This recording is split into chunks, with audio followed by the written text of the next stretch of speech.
गांव के कोने में एक छोटा सा दुकान वाला रमेश अपनी ईमानदारी के लिए बहुत मशहूर था। उसका मानना था कि जिंदगी में सच्चाई और ईमानदारी से जीत हमेशा मिलती है। लेकिन एक दिन ऐसे हालात आए कि उसके सामने लालच और ईमानदारी के बीच चुनाव करना पड़ा। उस रात ने सिर्फ रमेश की जिंदगी ही नहीं बल्कि पूरे गांव का नजरिया ही बदल दिया। रमेश एक छोटे से गांव में अपनी किराने की दुकान चलाता था।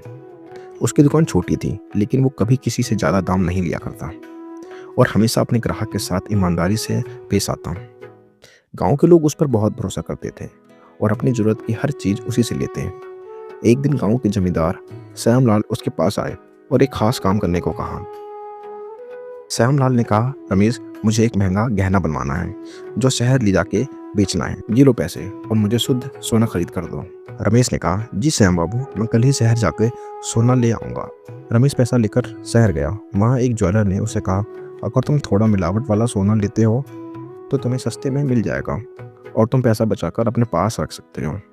पहली बार रमेश के मन में लालच जागी।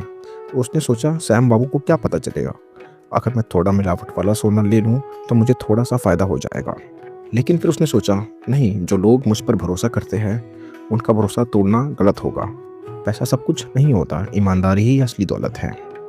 रमेश ने मिलावट वाला सोना लेने से मना कर दिया और शुद्ध सोना लेके वापस गाँव आ गया।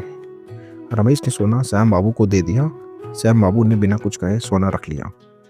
कुछ दिन बाद श्याम बाबू एक बारात के समय गांव के सब लोगों के सामने आए और कहा, मैंने रमेश को इसलिए सोना खरीदने भेजा था क्योंकि मैं उसकी ईमानदारी की परीक्षा लेना चाहता था। श्याम बाबू ने कहा, मैं उस ज्वेलर को जानता हूँ जो मिलावट वाला सोना बेचता है। अगर रमेश चाहता तो पैसे अपने पास रख सकता था, लेकिन उसने सच्चाई और ईमानदारी का चयन किया। ऐसे इंसान को गांव का नेता होना चाहिए। रमेश की ईमानदारी से गांव के लोग इतने प्रभावित हुए कि उसे गांव का मुखिया चुन लिया। ये कहानी हमें सिखाती है कि ईमानदारी और सच्चाई हमेशा आखिर में जीत दिलाती है।